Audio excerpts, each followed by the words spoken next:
Halo semua, bersama saya Polar di acara review serial anime. Kali kita akan membahas episode 7 dari anime Monogatari no Futoki Gyoza Shijusaikyo no Mao no Shisho. Jadi tonton sampai di videonya, biar ngerti apa aja yang dibahas dalam video kali ini.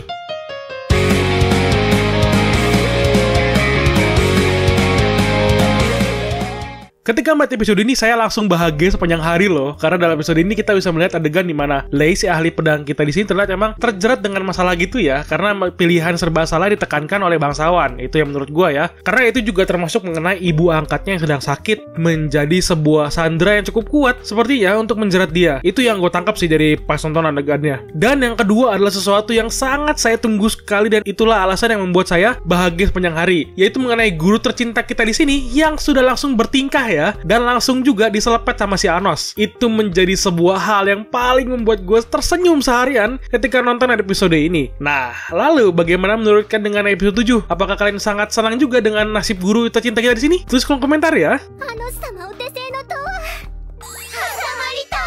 Oke, kita masuk aja ke dalam pembahasan pertama kita di sini mengenai Lei dan ibunya yang sakit. Yang kelihatan memang ibunya dijadikan sandera oleh bangsawan untuk memanipulasi Lei agar bisa bekerja dengan mereka. Dan kelihatan itu sudah dilakukan dari awal dia masuk ke dalam akademi ya, katanya. Karena gini deh, logikanya aja ya. Jika dilihat dari backgroundnya si Lei, kan memang dia ini berasal dari asal bangsawan. Tapi dia kan dibuang oleh keluarganya karena tidak dapat melakukan sihir atau mantra. Nah, ibu angkatnya inilah yang membawa dan membesarkan si Lei agar bisa menjadi kuat seperti sekarang. Namun, yang menjadi hal janggalnya itu pas si Lei baru aja masuk ke akademi yang langsung berstatus bangsawan lagi. Itu yang menjadi hal uniknya ya, karena tiba-tiba dia jadi bangsawan laginya itu yang membuat gue jadi mikir yang pada awalnya dia kan sudah dibuang oleh keluarganya nih. Jadi timbul pertanyaan, ada apa kan? Dan akhirnya di episode ini sepertinya kita baru kelihatan ya dengan apa yang sebenarnya terjadi pada si Lei. Tapi ini baru asumsi aja, gak beneran. Tapi pas lihat adegannya ya bisa langsung mikir lah ya dengan keadaan si Lei sekarang ini, dimana kelihatannya dia memang menjadi bangsawan lagi hanya atas nama aja nih. Terlebih si Lei sepertinya dijadikan seperti anjing pesuruh oleh bangsawan gitu ya. Makanya baru terlihat kan di episode 7 di sini mengenai cerita si Lei dan ibu angkatnya. Dan di sini saya akan coba menjabarkan mengenai penyakit pada orang yang memiliki akar muasal setengah roh dan iblis. Kenapa mereka bisa terkena penyakit ini? Kalau dari pemahaman saya, inget ya, dari pemahaman gue aja nih ya, karena roh itu seperti dewa yang dipuja dan diingat oleh banyak orang. Nggak dipuja juga roh ya, maksudnya ya diingat oleh banyak orang lah kasarnya. Jika suatu roh tidak dapat diingat eksistensinya oleh banyak orang, dia lama-lama akan menghilang seperti dewa yang tidak pernah dipuja oleh orang lain. Lama-kelamaan dia akan menghilang dari dunia dan tidak diingat lagi oleh siapapun. Itu sih yang terjadi pada ibu angkat si Lei di sini. Tapi ini juga masih masuk ke dalam akar muasal lagi ya. Jadi ketika orang melupakan si ibu angkat si Lei ini, akar muasalnya juga akan berkurang dan lama-lama akan menghilang. Itulah yang terjadi katanya ya.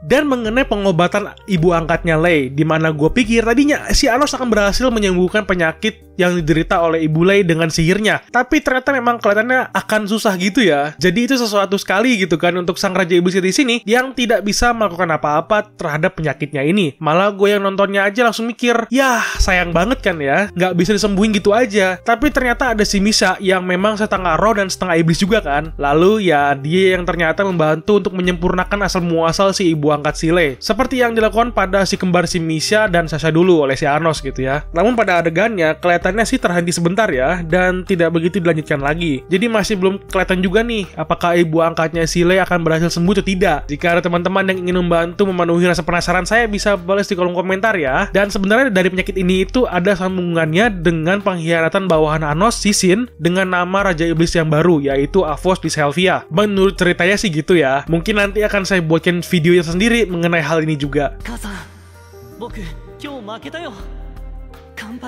Lalu kita masuk dalam pembahasan kedua, yaitu adalah Anos yang marah dengan gurunya si Emilia. Ya, bukan Emilia yang di anime sebelah ya. Di sini lebih belangsak sifatnya dibandingkan yang di sana, yang kena selepet langsung ya oleh Anos. Akibat dari keangkuhan dirinya yang memandang rendah pada orang-orang yang memiliki darah campuran seperti Anos sekarang ini. Tapi kita lihat dulu ya dengan apa yang sebenarnya terjadi dan bagaimana bisa si Amelia, guru Anos, dan bagaimana bisa si Emilia, guru Anos, bisa langsung beraksi seperti itu ya. Seperti yang kita lihat, semua berawal di kakaknya Emilia yang melawan Anos di awal-awal episode, yang langsung kalah dengan sangat mudahnya dengan tambahan yel-yel lagu yang sangat mengganggu sekali menurut gue pada saat tonton adegannya gitu kan. Karena lagi adegan aksi kan diimbangi diimbangi dengan lagu yel-yel dukungan pada Anos gitu kan. Itu kayak mereka nggak ada musik background biasa apa gitu ya. Lalu apalagi di sini kan langsung terlihat logikanya aja ya. Ketika seorang bangsawan dikalahkan oleh rakyat jelata biasa, pasti akan menimbulkan rasa benci dan rasa diskriminasi yang tinggi dengan apa yang terjadi gitu ya. Makanya si Emilia ini langsung saja menuju ke ibunya Anos yang awalnya ingin mengambil pedangnya Anos agar dia tidak bisa mengikuti turnamen lagi. Tapi sayangnya kan, perilaku si Emilia ini ingin menghabisi ibunya Anos dengan sihir tingkat tinggi. Ya nggak setinggi sihir Anos sih, tapi tetap aja men. Ketika sihir yang kena manusia biasa, ya bisa langsung tewas dan angus. Seperti yang terjadi pada anggota fans clubnya Anos ya. Itu luar biasa sekali. Nyampe angus gitu demi melindungi Raja Iblis Tiran yang mereka percayai gitu ya. Itu yang membuat gue cukup terharu dengan tekad mereka. Padahal cuman side karakter doang atau karakter sampingan doang men. Tapi sangat membantu sekali dalam pengembangan cerita dan membuat suasananya menjadi sebuah hal yang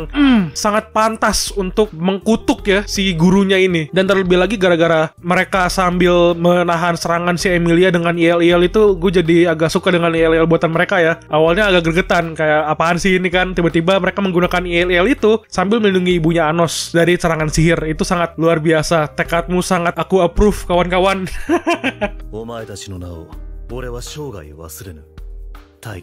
Lalu ketika Anos yang sedang marah terhadap gurunya yang tercinta di sini ya, dia tidak main-main langsung terlihat menghabisi si Emilia. Karena pada awalnya saja kan dia membuat Emilia tidak bisa bergerak dan memindahkan dirinya ke dalam arena yang membuat Emilia ditusuk beberapa kali sampai dia merasa kesakitan akibat serangan si Anos. Dan di situ pas gue nontonnya langsung tepuk tangan tanpa henti men. Seriusan, ini gue nggak bohong sama sekali. Gue pas nonton episode ini, pada saat adegannya itu, gue langsung tepuk tangan. Seriusan, karena gue puas banget dengan serangan si Anos ya. Dan itulah adegan yang membuat hari gue cukup bahagia ya.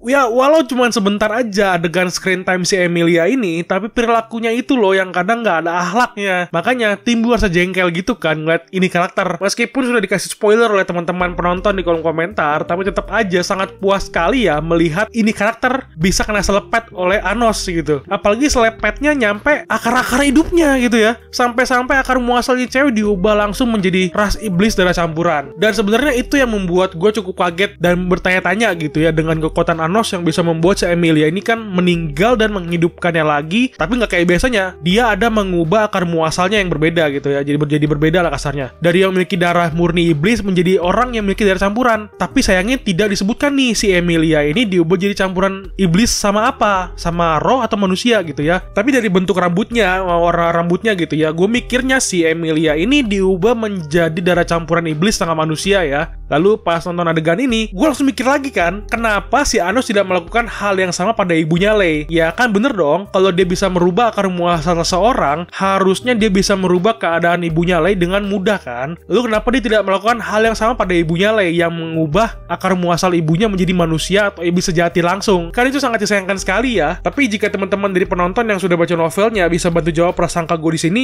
ya boleh biar lebih jelas lagi deh dengan teman-teman penonton lain juga ya. Karena ya itu sangat janggal sekali gitu menurut gua. Apa sihir ini memang hanya digunakan untuk mengutuk saja kan? Karena kan saya sudah bilang kalau yang dilakukan itu adalah kutukan yang membuat si Emilia tidak bisa terlahir menjadi iblis sempurna lagi meskipun dia meninggal lalu inkarnasi. Jadi dia akan selalu lahir atau hidup kembali menjadi darah campuran. Nah, yang gue maksud adalah nih ya, meskipun sihir kan, itu antara sihir mantra akar muasal dengan kutukan kan, bisa dipisahkan nih harusnya. Lalu kenapa tidak dilakukan oleh Anos gitu ya? Masih ngambang di otak gue dengan pertanyaan yang sama, tapi hanya bisa menunggu episode selanjutnya. Namun jika teman-teman yang bisa membantu menjelaskan bisa lanjut di kolom komentar ya. Thank you banget loh.